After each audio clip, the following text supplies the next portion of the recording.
చూడండి, ఈవెన్ ఇప్పుడు ఉన్నటువంటి ప్రామినెంట్ లీడర్స్ యొక్క కూతుళ్ళు కానీ కొడుకులు కానీ చాలా ఫేమస్ కాలేజెస్లో వాళ్ళు చదువుతున్నారు. ఆక్స్ఫర్డ్ యూనివర్సిటీలో, హార్వర్డ్ యూనివర్సిటీలో ప్రామినెంట్ బీజేపీ లీడర్స్ ఎవరైతే ఉన్నారో వాళ్ళ యొక్క కూతుళ్ళు కొడుకులు చదువుతున్నారు. ఆలోచించండి. మరో విషయం ఏంటి అంటే, చాలా మంది ప్రామినెంట్ బీజేపీ లీడర్స్ ఎవరైతే ఉన్నారో ఆ లీడర్స్ యొక్క కూతుళ్ళని ముస్లింలకు ఇచ్చి వివాహం చేసినటువంటి సందర్భాలు చాలా ఉన్నాయి. ఉదాహరణకి మీరు చూసుకున్నట్లయితే ప్రముఖ బీజేపీ లీడర్ అయినటువంటి సుబ్రహ్మణ్యన్ స్వామి తన కూతురుని ఒక ముస్లిం వ్యక్తికి ఇచ్చి వివాహం చేయడం జరిగింది. అంతేకాదు, ఉత్తరాఖండ్కు చెందినటువంటి ఒక బీజేపీ లీడర్ యశ్పాల్ గారు తన కూతురుని ఒక ముస్లిం సోదరునికి ఇచ్చి వివాహం చేయడానికి సిద్ధమయ్యాడు.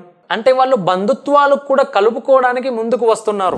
ఆల్రెడీ చాలా మంది ప్రామినెంట్ లీడర్స్ ఎవరైతే ఉన్నారో బీజేపీకి చెందిన వారు తమ కూతుర్లని ముస్లిం వ్యక్తులకు ఇచ్చి వివాహాలు కూడా జరిపించారు. మరి ఇవన్నీ కూడా మన కళ్ళకు కట్టినట్లు కనిపించినా కానీ ఎందుకు ముస్లింల పైన హేట్రేట్ ని వ్యాపింపజేస్తున్నారు? ముస్లింలు అంటే అది, ముస్లింలతో స్నేహం చెయ్యొద్దు, ముస్లింలకి దూరంగా ఉండాలి.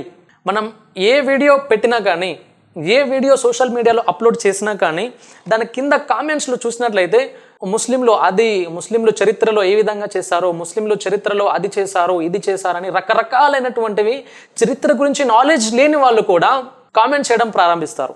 చూడండి, ఇస్లాం ధర్మం అనేది శాంతిని బోధిస్తుంది. మీరు ఇస్లాం గురించి నేర్చుకోవడానికి ఖురాన్ చదవండి, హదీసులు చదవండి, లేదంటే ఒక మంచి పండితుని దగ్గరికి వెళ్ళి నేర్చుకోండి.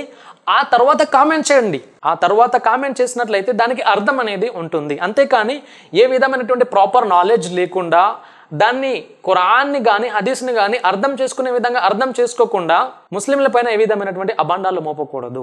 అది అజ్ఞానంగా పరిగణించబడుతుంది సోదరులారా.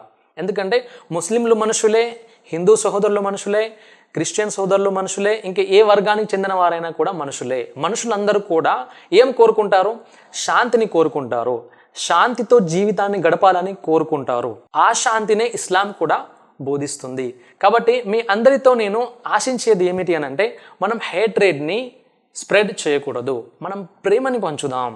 ఎక్కడైతే హేట్రేడ్ ఉంటుందో అక్కడికి వెళ్ళి మనం ఆ హేట్రేడ్ ఏదైతే ఉందో దానిని దూరం చేయడానికి ప్రయత్నం చేద్దాం. అందరం కలిసిమెలిసి ఈ భారతదేశంలో మనం జీవితాన్ని గడుపుదాం.